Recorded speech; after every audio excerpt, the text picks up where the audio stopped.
প্রধানমন্ত্রীর প্রথম বিদেশ সফর যেটা বলছিলাম যে এটি নিয়ে এক ধরনের হিসেব নিকেশ আছে, তিনি আলোচনা আছে, আবার একটা রাজনৈতিক একটা জায়গাও আছে যে তিনি কেন আহ, প্রথম সফর হিসেবে মালয়েশিয়া এবং চীনকে বেছে নিলেন। আপনার কোনো এখানে পর্যবেক্ষণ আছে কিনা? দেখেন, বাংলাদেশের এটা বড় একটা অর্জন যে ফ্যাসিবাদ থেকে মুক্ত হয়ে একটা গণতান্ত্রিক ধারায় বাংলাদেশ ফিরে এসেছে। আর এই ফ্যাসিবাদের যারা সহযোগী ছিলেন, বিভিন্ন সময় ফ্যাসিবাদের বৈধতা দিয়েছেন, এরকম কোনো রাষ্ট্রে উনি বাংলাদেশের গণতান্ত্রিকভাবে নির্বাচিত প্রধানমন্ত্রী হিসেবে যে প্রথম সফরটি করেন না, এই জন্য বাংলাদেশের 18 কোটি জনগণ অবশ্যই খুশি হয়েছেন। আমিও একজন নাগরিক হিসেবে আমি এটা মানে খুশি হতেই পারি। কারণ যদি শুরুতেই এরকম কোনো রাষ্ট্র দিয়ে উনি শুরু করতেন, তাহলে বাংলাদেশের সাধারণ মানুষের জনমনে একটা প্রশ্ন তৈরি করত, যারা আমাদের গণতন্ত্র চায়নি, যারা গণতন্ত্রের নেত্রীকে আটকে রেখেছিল, কোনোদিন মুক্তি চায়নি, যারা প্রধানমন্ত্রীকে নির্বাসনে রাখা হয়েছিল, তাদের ব্যাপারে কোনো কিছু করেনি, এই দেশের জনগণ, ছাত্র জনতা অভ্যুত্থানের মাধ্যমে এগুলোর মুক্তির ব্যবস্থা করেছে, নির্বাসন থেকে ফিরিয়ে নিয়ে এসেছে। কাজেই আমি মনে করি যথার্থই একটা সিদ্ধান্ত হয়েছে।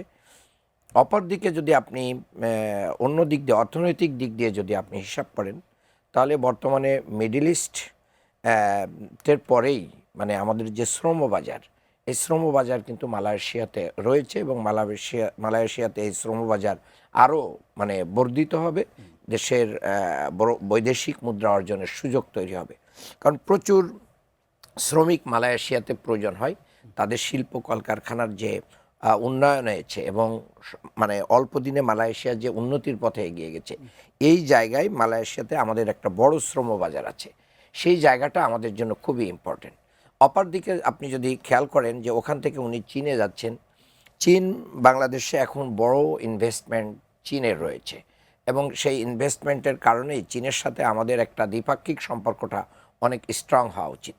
যে সময় আমাদের সীমান্তে পুশিন হচ্ছে, যে সময় আমাদেরকে কাঁটাতারের বেড়া দিয়ে আটকে দেওয়া হচ্ছে, যে সময় আমাদেরকে প্রতিনিয়ত বিভিন্ন হুমকি ধামকি দেওয়া হচ্ছে, সেই জায়গায় আমি মনে করি যে চায়নার সাথে আমাদের এই রিলেশনশিপটা আমাদের আগামী দিনে স্বাধীনতার সার্বভৌমত্ব এবং অর্থনীতির মুক্তির জন্য এটা একটা মাইল ফলক হিসেবে থাকবে। এই জন্য আমি মনে করি যে এদিক দিয়ে চায়না এবং মালয়েশিয়া, এবং শুধু অর্থনীতি না, আপনি যদি দেখেন যে বর্তমানে মালয়েশিয়া এবং চায়নার সাথে আমাদের কিন্তু এডুকেশন রিলেশনশিপও অনেক।